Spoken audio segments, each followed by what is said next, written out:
Hey gang, thanks for joining me today. I'm Gord Wilson with Baja Life Realty, and today I am here to do an interview. And as most of you know, we moved our lives down to Mexico last year, and it is the best decision I ever made for sure. It's been absolutely amazing, and we are really living the dream here in La Paz, Baja California. But it wasn't absolutely simple, easy, and streamlined. We had to jump through some hoops with bureaucracy and administration and navigating the process of moving our residency to Mexico.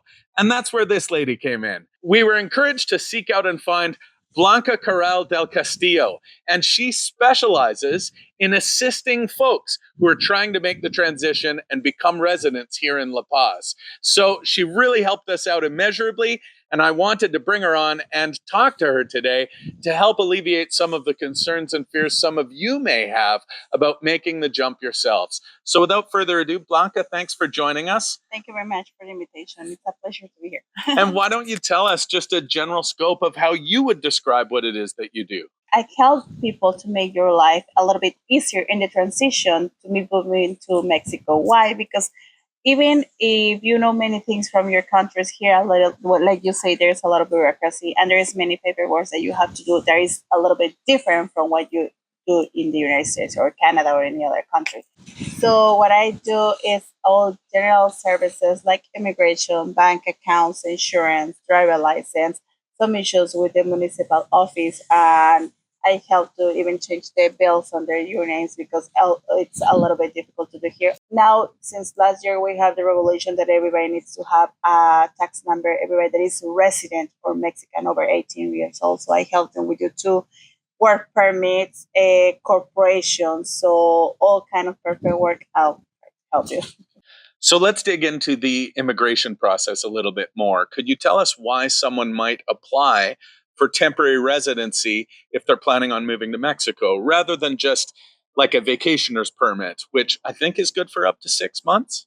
No, it's not always automatic in 6 months. Wow. It depends of the custom. Whenever that you cross an immigration, depends on what you say, and they give you the time. Okay. Most of the time, they give you 180, but it's the customs decision. 180 days. Okay. Being resident, you can do more things in here. One of the things that some banks limit you to open bank accounts. Only one bank allows you to open bank account with insurance. The other thing is that if you are a resident, you are allowed to have Mexican driver license, Mexican car, also insurance, health insurance, car insurance. If you're going to be living here, probably it's good to think about that because what about if you are covered in your country, but most of the time you are here? So that's one of the reasons why it's good to become resident. It doesn't mean that you have certain kind of obligations here.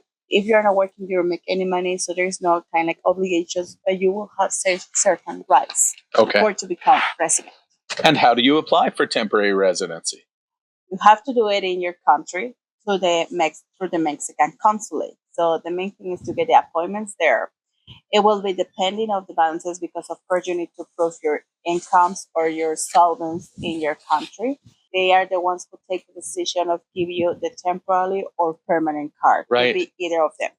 After 4 years being temporarily, you can become a permanent by right time. Also, there's a COVID program that's still running. We don't know when is that going to stop. COVID, right. That you can be doing everything in Mexico instead of be doing it through your country. This starts in summer 21, and we're still having almost 2 years with this program. You can have a temporary resident card if you have the conditions to apply. So it's possible at this time also to do it here in La Paz if you have the conditions. The normal process is through the consulate. And I remember when you were coaching us when we were back in Canada, one of the hardest parts of that was just getting our appointment with the consulate. And so you really were great about encouraging us to start that process as soon as possible. And I remember you even pointed us to a website where we were given a list of all the different things we had to prepare in advance of that appointment. So it really certainly pays to be prepared and be organized before starting that process. Usually I give to my clients a list of the things that they need to know, more or less what they need to take to the consulate. But at the end, the consulate can request you more things or less. But I can give you just a list of the things that more or less they will ask you for. The main thing is to get the appointment. I always tell to my clients that it's a little bit open about that because it depends on the consulate. They require you more or less things. Hmm. Yeah, I've chatted to some of my American clients, and they sometimes even went to a different city because it was easier to get a quicker appointment with a consulate. Coming from Western Canada, I know the Vancouver Mexican consulate was really backed up. It took Caitlin and I 2 months to get our appointment. Also, it's different in the consulate about the amounts that they require you. I know that it's supposed to be the same, but it's not the same. So if you went the route of getting a temporary residency, how long is that good for? That's up to 4 years? 4 years. But the first time, whenever that you get the temporary visa approval in your country, you have 6 months, 180 days to come down and exchange it for the card. So you have to plan your trip before the 180 days. Okay. The first time that you enter to Mexico, you must do the process. You cannot come to Mexico and go back and do it later. So it has to be the first time that you enter to Mexico when you have to finish all the process. The process here in Mexico takes between 2 and 3 weeks, depends. And the first time, whenever that you get it temporarily, you can exchange it only for 1 year. After that, you have the decision to have it for 1, 2, or 3 years. And after the 4 years that be completed temporarily, you by right time you can go to permanent. You can go to permanent. Yes. And is there a way that you could skip those 1, 2, or 4 years and go right to permanent residency? There is some requirements. I will have to check the cases. But yes, depending of the requirements, if you have them, could be done before. Okay. It's based on like your retirement status or how much money you have in the bank and those kinds of things. It's about bank statements more than that, but it's a few options to do. Okay. What are some of the risks of applying for temporary or permanent residency without a person like you to help guide the process? What are some of the roadblocks or troubles people can run into? Probably that can be taking more time, or the paperwork can be filled wrong, and you can be coming and going many times to the immigration or the places. So it's more about time. It's about frustration and time. Frustration and time. Okay. Yeah, because even me, I hired someone to do my paperwork for my United States visa also. You mentioned at the start of the interview that the requirements have changed for having an RFC. So can you tell us a little bit about what is the RFC and who requires one, and what's the process like to get one? Sure. The RFC is the tax number that we use in Mexico. But don't be afraid. It doesn't mean that you have to pay taxes, because everybody's a little bit afraid about that. It's just kind of like a social security number that everybody needs to have, over 18 years old, Mexican or resident. Why you must to have it? For regulations is last year. The other reason why you need to have it is because some of the utility bills of the companies, they require you to have it in order to change it under your name.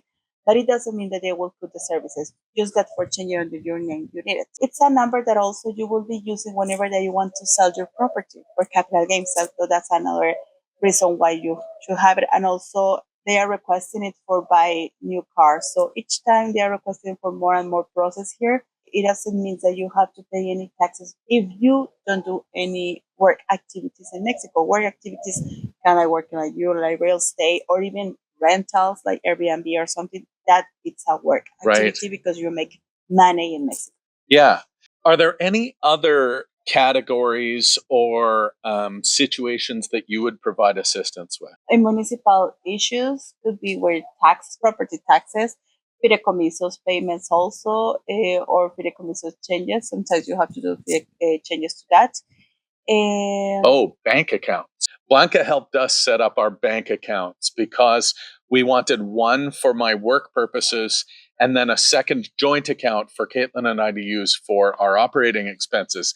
And I can't tell you, setting up a bank account was so much more complicated and confusing for me than it was compared to what I was used to back home in Canada. So Blanca was really invaluable for that. Thank you. I help with the bank accounts, but it's not only to open the bank accounts, it's the advice of which bank account is for you. Depends of the activity that you're going to be doing. How are you going to be using it? Which bank is better for you? Which bank has the better exchange rate?